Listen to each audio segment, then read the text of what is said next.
캘리포니아주 코로나 누적 사망자가 이제 10,000명을 넘어섰습니다. 일주일 동안 1,000명이나 늘어나는 등 증가세도 두드러지고 있습니다. LA 한인타운 한 한인식당에는 밤사이 도둑이 들어 야외 영업용 천막을 훔쳐 달아났습니다. 요즘 영업도 힘든 상황인데 절도범까지 기승을 부리고 있습니다. 오늘까지는 협상을 타결하기로 했던 백악관과 민주당이 결국 합의에 실패했습니다. 트럼프 대통령은 행정명령을 추진하겠다고 밝혔습니다. 미국이 캐리람 홍콩 행정장관 등 홍콩과 중국 관리 11명에 대해 무더기 제재에 나섰습니다. 미중 간 긴장이 더욱 고조되고 있습니다. 인도에서 착륙하던 여객기가 활주로와 충돌해 기체가 두동강이 났습니다. 폭우 속에서 미끄러진 것으로 추정되는데 탑승객 17명이 숨졌습니다. 네, 요즘 많은 한인 식당들이 야외 영업으로 어려운 상황에서 돌파구를 찾고 있습니다. 그런데 이렇게 야외 영업을 하는 식당들이 설치한 천막을 노리는 절도범이 기승을 부리고 있다고 합니다. 관련 소식은 잠시 뒤에 전해드리겠습니다. 네, 캘리포니아주 전체 코로나 누적 사망자 수가 이제 10,000명을 넘어섰습니다. 일주일 동안 1,000명이나 늘어나는 등 증가 속도도 조금 더 빨라졌다고 합니다. 첫 소식은 김민우 기자입니다. 캘리포니아 주의 코로나19 누적 사망자가 이제 10,000명을 넘어섰습니다. 지난 한 주 동안 무려 1,000명이 넘는 사망자가 발생했습니다. 오늘 캘리포니아 주정부가 발표한 하루 추가 확진자 수는 모두 8,436명. 사망자는 142명이 추가돼 모두 11명이 숨진 것으로 집계됐습니다. 주 보건국은 두드러지고 있는 사망자 증가세도 주시하고 있습니다. 지난주 9,000명을 넘어설 때보다 하루가 적은 7일 만에 1,000명이 더 추가됐다는 겁니다. LA 카운티의 확진자와 사망자 수도 높은 수치를 이어갔습니다. LA 카운티가 오늘 발표한 1일 확진자 수는 모두 3,116명을 기록했습니다. 하루 동안 추가된 사망자는 모두 54명이었습니다. 카운티 내 누적 사망자 수는 4,918명으로 집계돼 5,000명이 육박하고 있습니다. 현재 LA 카운티 내 코로나 입원 환자는 모두 1,680명. 꾸준히 2,000여 명을 기록하던 지난 한 주에 비해 감소세를 보였습니다. LA 카운티 보건국은 카운티 내 입원 환자 수가 줄어들고 있지만 여전히 높은 수치라며 반드시 방역 수칙을 지킬 것을 강조했습니다. 오렌지 카운티는 하루 추가 확진자가 43명, 사망자는 7명이 추가되며 비교적 낮은 수치를 유지했습니다. LA에서 SBS 김민우입니다.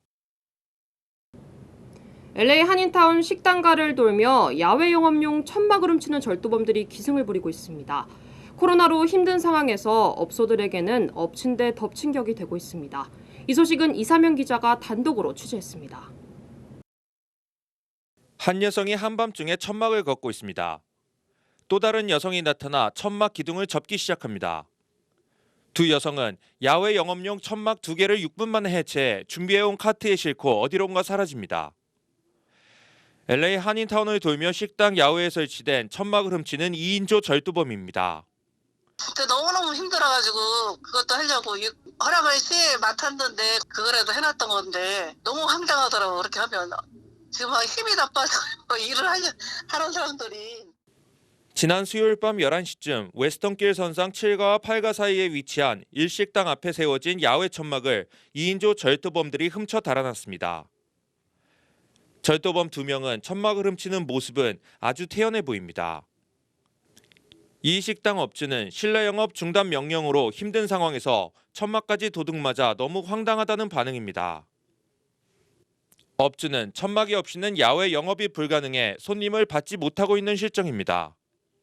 이틀을 장사를 못하는 거예요. 밖에서. 햇빛이 세서 못해. 어제 해보려고 했는데 그늘이 없어서 안 되더라고.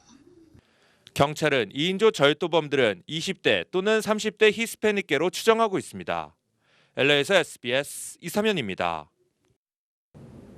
네, 치열한 경기부양책 협상을 벌이고 있는 백악관과 민주당. 당초 오늘까지는 합의하겠다고 했었는데 결국 협상이 결렬됐습니다. 트럼프 대통령은 직접 보좌관들에게 행정명령 준비를 지시했다고 밝혔습니다. 경기 부양안을 두고 이번 주 내내 치열한 협상을 벌여온 백악관과 민주당. 오늘도 결국 합의점을 찾지 못했습니다. 마크 메도우 백악관 비서실장과 스티브 무누신 재무장관은 오늘 협상을 마친 후 민주당이 협상할 의지가 없다고 강하게 비난했습니다. 그러면서 트럼프 대통령에게 행정명령을 내릴 것을 요청하겠다고 밝혔습니다. Based upon our lack of activity today to move forward with some executive orders.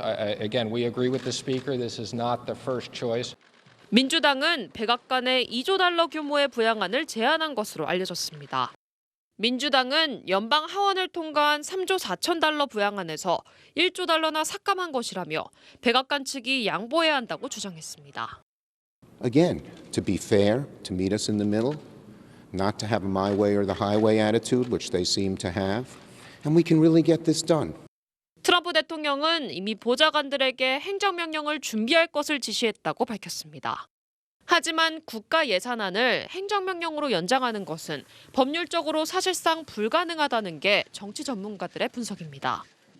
경기 부양안을 두고 벌이는 백악관과 민주당의 힘겨루기는 이번 주말에도 계속될 전망입니다.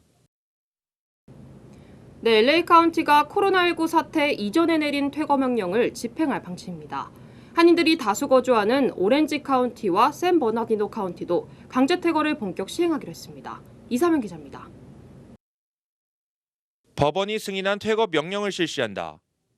LA 카운티가 코로나 사태 이전에 내린 퇴거 명령을 집행한다고 밝혔습니다.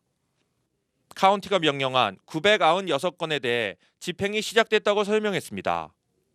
이번 명령은 코로나 사태 이전에 내려진 퇴거 명령만 집행하는 겁니다. LA 카운티 셰리프국은 코로나 전 퇴거 명령을 받은 세입자들은 충분히 준비할 시간이 있었다는 점을 거듭 강조했습니다.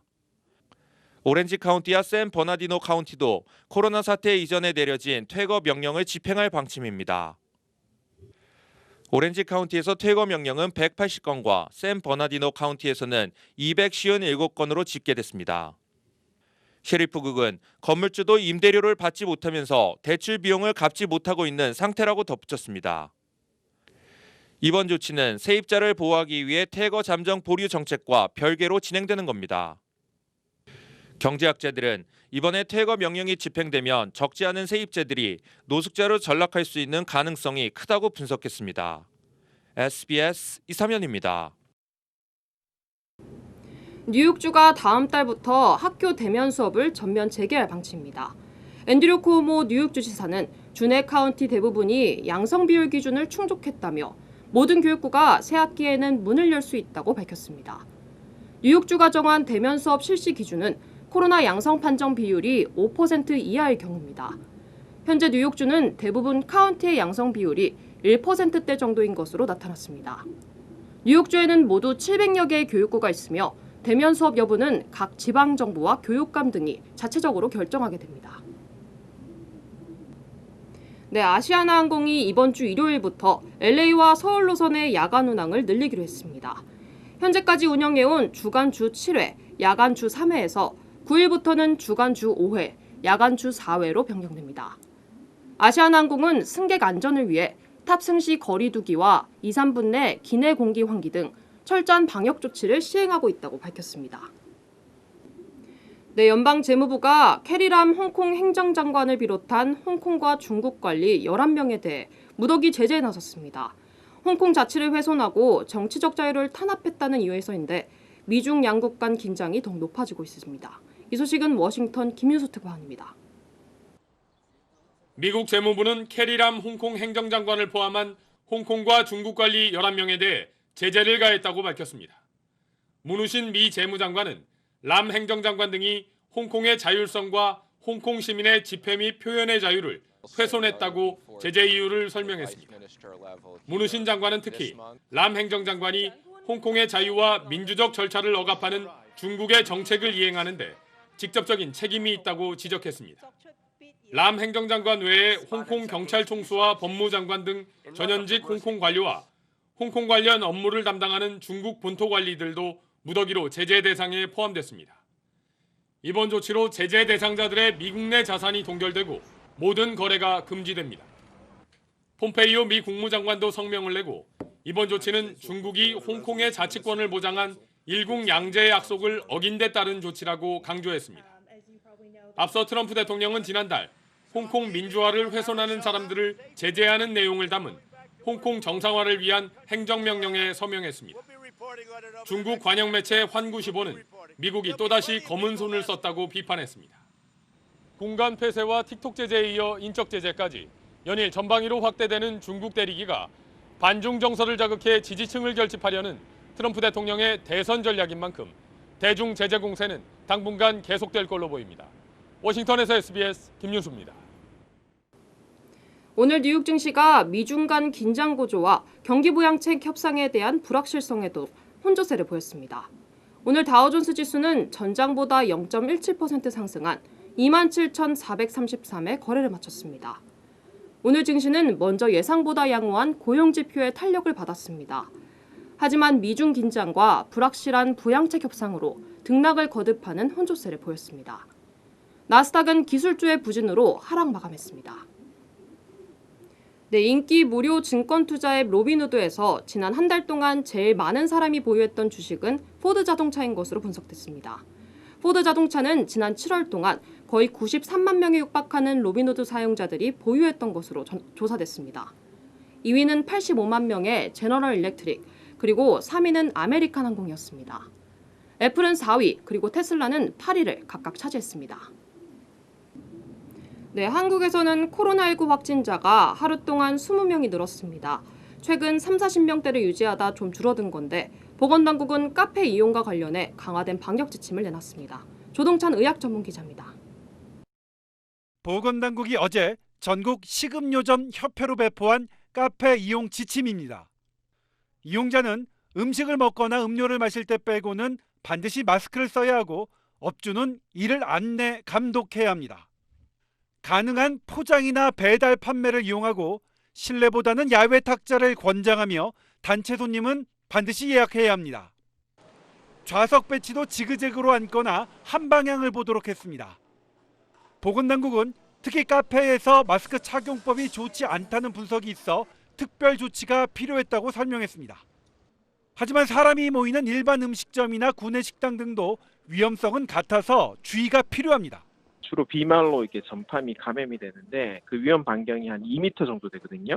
일반 음식점이라든지 구내식당 같은 경우도 2m를 유지하기가 어렵기 때문에 카페와 마찬가지로 오늘 공식 통계에 포함되진 않았지만 교회 모임에서 확진 환자가 추가됐습니다.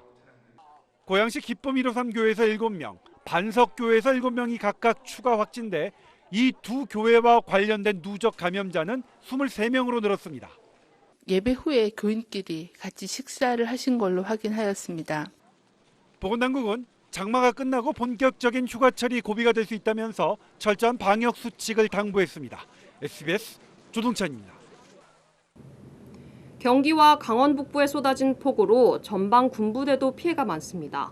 특히 비무장지대 경계철책이 7km 정도 넘어지거나 유실된 것으로 확인됐습니다. 땅에 묻혀 있었던 지뢰가 떠내려갔을 가능성도 제기되고 있습니다. 자세한 내용 김학희 기자입니다. 750mm가 넘는 집중호우에 마을이 통째로 잠겼던 강원도 철원군 이길리입니다. 민간인 출입 통제선 안쪽으로 군사분계선에 접해 있는 지역입니다. 밥솥에 봐봐 이제 밥솥에도 진흙물이 다 들어가서 밥솥안에. 철원 등 전방 지역에선 민간은 물론 군부대 피해도 속출하고 있습니다. 특히 DMZ, 즉 비무장지대 경계철책이 곳곳에서 유실됐습니다. 군 관계자는 SBS 확인 취재에 철원과 화천을 중심으로 넘어지거나 유실된 철책이 100곳 가까이 되는 걸로 파악된다고 답했습니다. 짧게는 10m 이내, 길면 수십 미터씩 훼손돼 다 합치면 7km가량으로 집계됐는데 조사가 진행되면 더 늘어날 수도 있습니다. 다만 철책은 3중으로 설치된 만큼 당장 경계망에 구멍이 뚫리는 건 아니고 훼손된 지역엔 병력과 감시 장비를 추가 투입했다고 군은 밝혔습니다. 하지만 진짜 문제는 비무장지대 일대에 묻힌 지뢰입니다. 군은 중부 전방지대 곳곳이 범람하면서 매설된 지뢰들까지 무더기로 떠내려갔을 가능성이 큰 걸로 보고 있습니다. 실제 어제와 오늘 철원에서 대인지뢰 3발이 발견되기도 했습니다. 주민들의 안전에 최우선을 두고 지뢰 탐지 작전과 피해 복구 작업을 진행 중에 있습니다. 전방에서 강으로 연결되는 곳으로도 지뢰가 떠내려올 수 있는 만큼 당분간 철저한 수색과 주의가 필요합니다. SBS 김학휘입니다. 네, 북한이 이례적으로 비피해 현장을 둘러보는 김정은 위원장의 모습을 공개했습니다. 5년 전에도 수해 복구 현장을 방문한 적이 있지만 피해 현장을 그대로 보여준 의도를 놓고 여러 해석이 나오고 있습니다.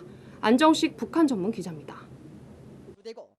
제방이 무너지면서 마을이 물바다로 변했습니다. 물이 들어섰다 빠진 집은 사람이 살 수 없는 곳이 됐습니다.